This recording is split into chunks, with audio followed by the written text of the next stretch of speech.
do this for the future of our children, our grandchildren, and our country.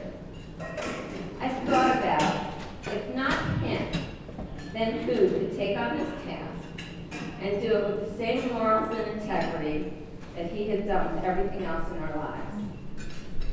And I thought about how he built a successful business from absolutely nothing but his talent and his resolve. And at that moment, I realized that he needed to do this, and I needed to be by his side every step of the way to help bring our country back for we the people. I am honored to introduce to you the love of my life, Alex Meluskey.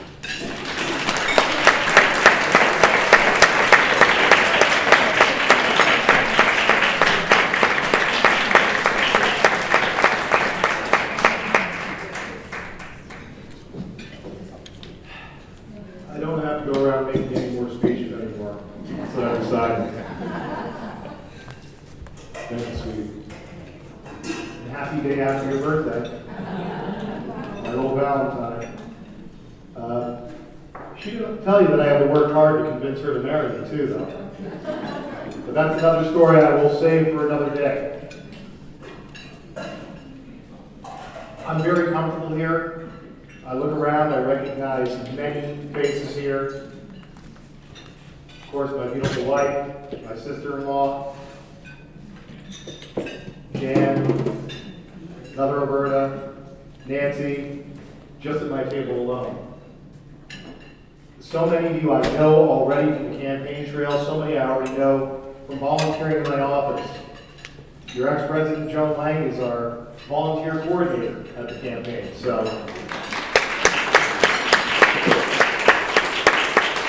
This is a warm and friendly place, and of course we have Allison over there. How's the dessert? Good. It's good. She's our best planner. Grateful to have these lovely people with us. Wonderful people. But I'm here today to share a little bit more about myself and the campaign because I haven't had a chance to really speak to many of you. And you don't know anything about me except for on call. But you need to know a little bit more.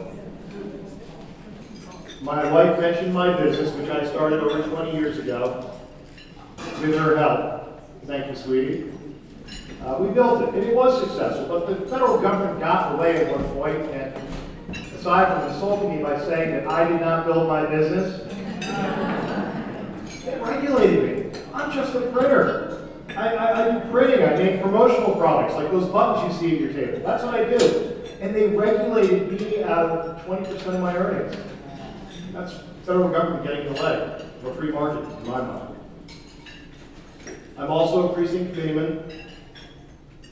I'm a syndicated radio talk show host. You may have heard me on 960 The Patriot or 1100 KFNX. I'm on Saturdays. For some reason, one of the stations wanted me to do a daily show, and I looked at them and said, I'm running for U.S. Senate. When am I going to find the time? It doesn't happen. It doesn't happen. My wife said that she had to take some time to accept me running for office. I don't always share why I'm running for office with everybody, because oftentimes they want a 30-second soundbite. But if I have a minute, I would like to share with you how I got here. I'm a reluctant politician. I am a very reluctant politician. I would much rather be at home, working a little bit, working on my business, trying to work for tax reform, trying to work for the veterans, doing other things than getting out here and putting myself out in front of people. It's expensive to do this and it takes a lot of time. But I realize that so many great men and women sacrifice so much for this country. And I realize that we are blessed to be in the position that we're in. I've made a good living. I have a healthy family. I'm healthy. My wife is healthy. We live a very good life. And I'm able to remove myself from my business interests, to get out there and really make a difference. To really see and understand that our Constitution is worth saving. I don't don't see many people out there doing the same thing. Not enough. And I understand part of the reason is they have to go to work. Or maybe they just are brilliant, but they can't put their words in, their thoughts into words. Or they might have a speech impediment or something that makes it just darn difficult where they can't get out there and do this. So after lots of thought and realizing that I can't be selfish, that I can't look at my cousin Mark in the face who served 8 tours of duty for our country. I can't look at my grandfather's memory, realizing that he fought World War I, went back to law school at Georgetown, got his law degree, worked for a big firm in Paris, and then quit his job to fight for his country in World War II, and then served in Korea, and then worked for the VA. I couldn't look at my memories, I could not look at my family members in the face and say, no, I won't do this for my country. I need to do this for my country. And I prayed upon it, and I got there, and I got that split kick in the head when I realized what my family members had done, and I said, if I don't do this, and I do them a dishonor, and I do you a dishonor, if I'm able to do that for you. Because as she mentioned here earlier in the prayer, what are we doing? I'm here as a servant, to ask to be a servant, nothing more. This is not about me. It will never, ever, ever be about me. It will be about you, it will be about the people, it will be about our future. Now, on the campaign trail, people do ask, what's the major difference between you and the other candidates? And I'm going to share that with you. Pretty simply put, has anybody heard of the Reagan's 3 strands of conservatism? The 3-legged stool. Well, if you recall it, Ronald Reagan said, if we do not have all 3 legs of this stool of conservatism, missing one leg, the stool collapses. That is fiscal conservatism, social conservatism, and national defense and security. I know, without a doubt, I am the only stool with 3 legs that are firm, that have no cracks in them compared to the other candidates.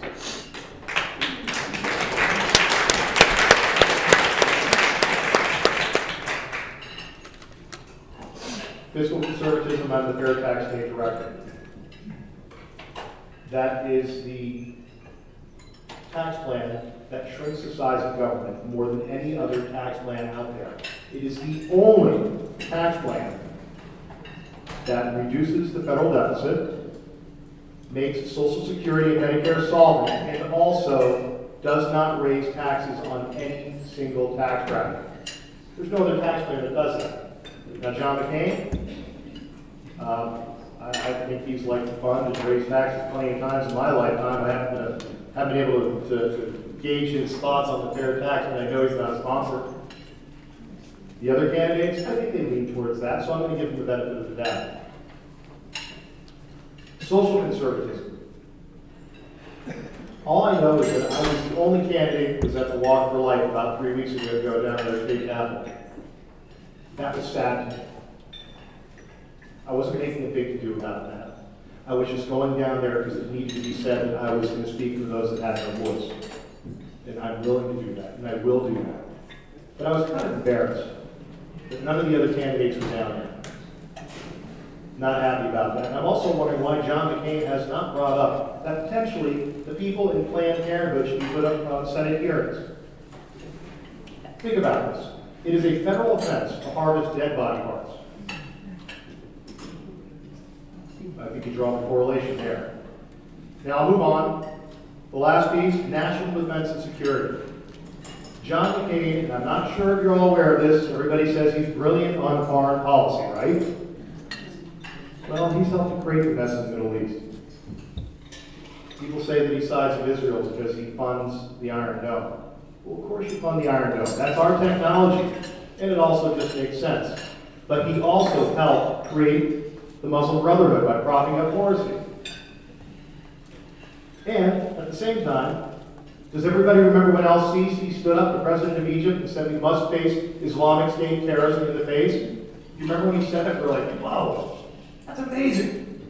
Why would he stand up? I mean, good gosh, he's putting a cross right on him. A bullseye, a target. Amazing. John McCain, defunded. So no, John McCain is not strong on national defense and security in my mind. When we have Israel and the Middle East, who should be our #1 ally there, who we should always show support of, because I'll tell you what, they're the only military might strong enough and powerful enough right there in the Middle East to be able to help defend everybody in the world from Islamic State terrorism. Absolutely on Israel's side. Now the other candidates in this race, if you ask them, they will not even mention Israel. You're going to have to ask them about that. You're going to have to go to their websites. You're going to have to go view them and see if they have plans. Our founders had principles. They understood that we were all created equal. They understood that they had their grievances, their problems, and they stated them. But then they gave us a solution. And that was our Constitution. The Constitution isn't followed. It's not followed by enough of our elected leaders in Washington, D.C. I want to join the good ones there. There are some good ones there. And I know you look at me and say, Alex, what experience do you have? Well, I've told you about my economic plan. And that's been something I've been supporting for 8 years. So that's a track record. I still have my wife by my side, so I must be doing something half right. So that's a little bit of a track record. But I want to go there with other men and women that stand up for our Constitution. And I'm going to name 3 people right now, and whether you support one of them for president or not, that's not why I'm mentioning his name. But there are 3 men that have stood for our Constitution. Ted Cruz, Rand Paul, and Mike Lee.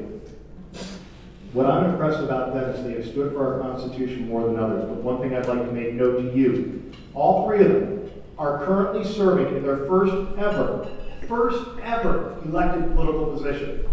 It's not tough to follow the Constitution, folks. It's simple.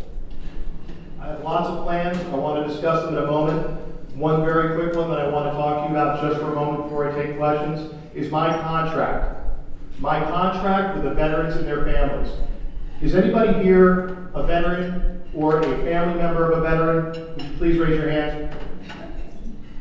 Thank you. Thank you. This contract is for you, and you deserve it. This contract was written by my Veterans Coalition. They sent it to me, and I added a few things because I want more for my veterans. I refuse to let anybody under my watch take an oath to defend me domestically and abroad and then punish those who would do so, and then have you return home and not be taken care of. To have to ask for something.